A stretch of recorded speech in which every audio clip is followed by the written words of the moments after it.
Part 5 में हम देख चुके हैं लॉयर को केसी पर शक होता है, आगे हम देखेंगे। आई सजेस्ट पार्ट 6 से पहले पार्ट 5 भी देख लीजिए, जिसका लिंक आपको ऊपर आई बटन पर मिल जाएगा। अगर आपको मेरी वीडियोस अच्छी लगती हैं तो लाइक और शेयर करना, और हाँ, कमेंट कर ज़रूर बताना, और ऐसी ही नई नई लेटेस्ट वीडियोस देखने के लिए हमारे चैनल को सब्सक्राइब भी कर देना। पार्ट 6 में हम देखते हैं लॉयर कहता है, तुम डर गई, मैं मजाक कर रहा था। जैसे बॉस को तुम पे भरोसा है वैसे मुझे भी तुम पे भरोसा है। तो केसी और भी ज़्यादा इमोशनल हो गई थी। पर तभी मिस्टर जू को पता चलता है कि राइटर के कॉन्ट्रैक्ट ना साइन करने की वजह से उनका बहुत लॉस हो गया है और शेयर होल्डर्स ने बोर्ड मीटिंग बुलाई है। केसी सैड थी। इनफैक्ट वो ये सब सिर्फ जिम और एमएमए क्लब को बचाने के लिए कर रही थी, क्योंकि वुडोंग ने उसे कहा था कि वो एमएमए क्लब को बचाने में उसकी हेल्प करेगा। जीसाओ मिस्टर जू से फीमेल वैरायटी शो की परमिशन लेने आया था, पर 3 मिनट में उसकी एक्सप्लेनेशन सुनने के बाद वो मना कर देता है, क्योंकि वो एमएमए क्लब के लिए अपने पैसे वेस्ट नहीं करना चाहता था। जीसाओ को सैड देख केसी बोलती है कि मिस्टर जू दिल का अच्छा है, इसलिए तुम्हें उसे कन्विंस करने के लिए कोई और मेथड ढूंढना चाहिए। पर तभी मिस्टर जू के इमोशंस फील होते ही वो भाग जाती है। इनफैक्ट केसी को डर था कि कहीं शेयर होल्डर्स मिस्टर जू को सीईओ की पोजीशन से हटाना दें। वो बहुत टाइम से वॉशरूम में था, तो केसी अंदर देखने जाती है। उसे बिना कपड़ों के देख सॉरी बोलती है, पर उसने तो टॉवल पहन रखा था। केसी को उसकी चिंता हो रही थी, तो वो कहता है, मेरी चिंता छोड़ के खुद का सही से ध्यान रखो, क्योंकि मैं इतना टैलेंटेड हूँ कि कोई भी प्रॉब्लम सॉल्व कर सकता हूँ। और उसे रूम से बाहर धक्का दे देता है। नेक्स्ट डे युनजू बॉक्सेस से टकराकर गिर जाती है। तभी मिस्टर जू उसका वो लकी ब्रेसलेट देख लेता है और उसकी खड़ा होने में हेल्प करता है, पर वो जीसुआन के साथ चली जाती है। तो वो दोनों को देख रहा था और उसे लगता है कि युनजू जीसुआन की नई गर्लफ्रेंड है, तो चला जाता है। इनफैक्ट जीसुआन ने युनजू को इसलिए बुलाया था ताकि वो फीमेल वैरायटी शो में पार्टिसिपेट करे, क्योंकि युनजू काफ़ी फेमस है, जिससे एमएमए क्लब को जल्दी ही स्पॉन्सर मिल जाएगा। केसी कहती है, युनजू तुम चाहो तो मना भी कर सकती हो, मैं तुम्हें फोर्स नहीं करूँगी। युनजू शो में पार्टिसिपेट करने के लिए हाँ कर देती है, बट एक कंडीशन पे कि केसी को भी शो में पार्टिसिपेट करना पड़ेगा।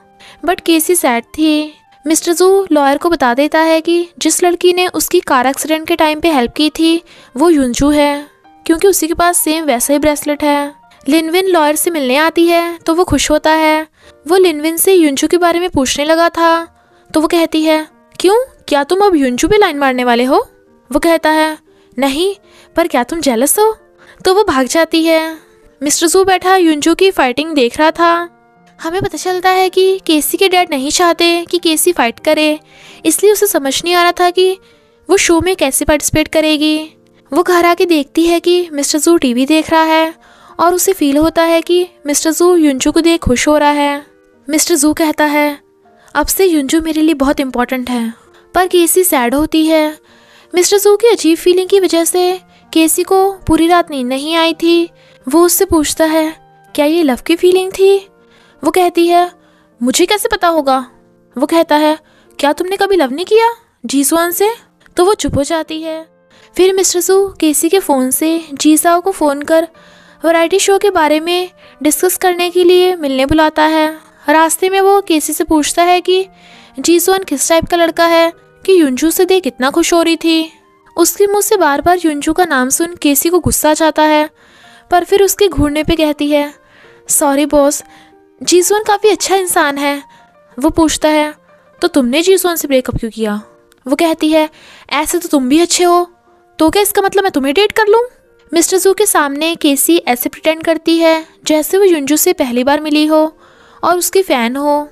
पर मिस्टर जू तो युनजू को ही देखे जा रहा था, जो युनजू के साथ साथ सबको ऑकवर्ड लग रहा था।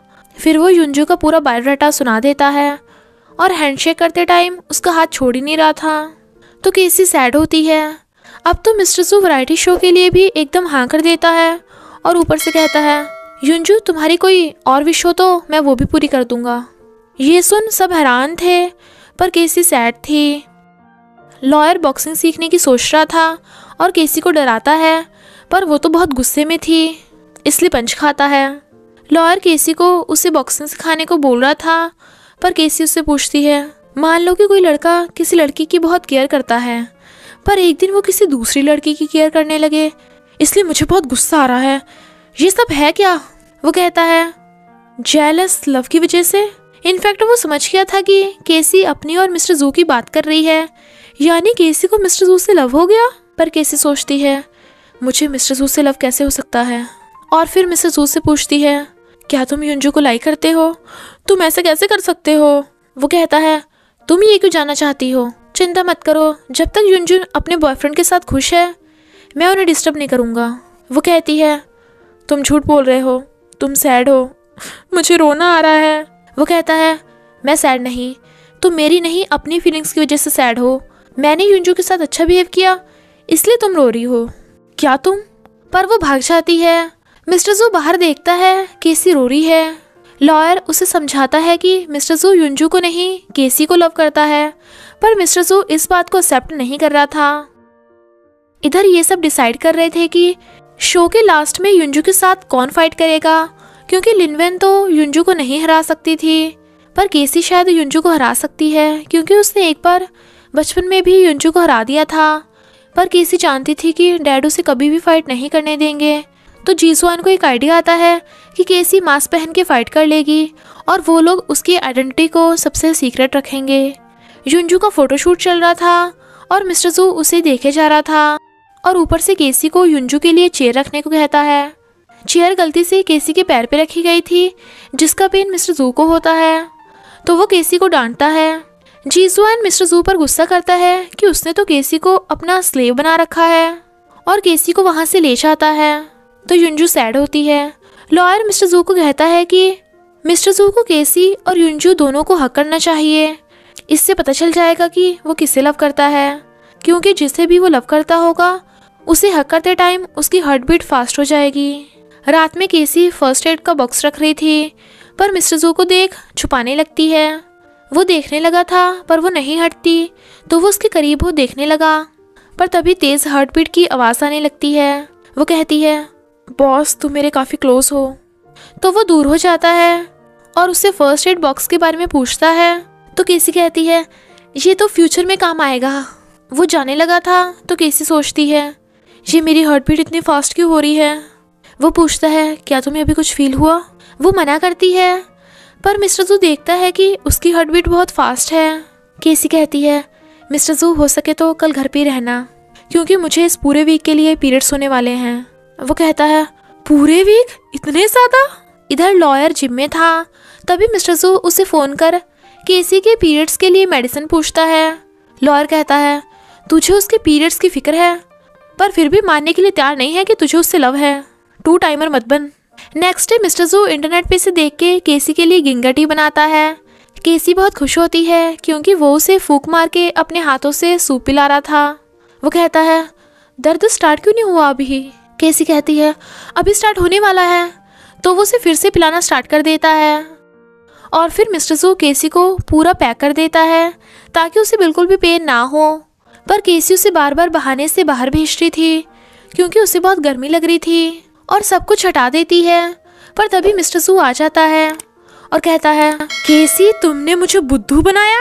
और इसी के साथ पार्ट 6 का एंड हो जाता है। बस थोड़ा सा इंतज़ार करना, फिर मिलेंगे नेक्स्ट पार्ट में।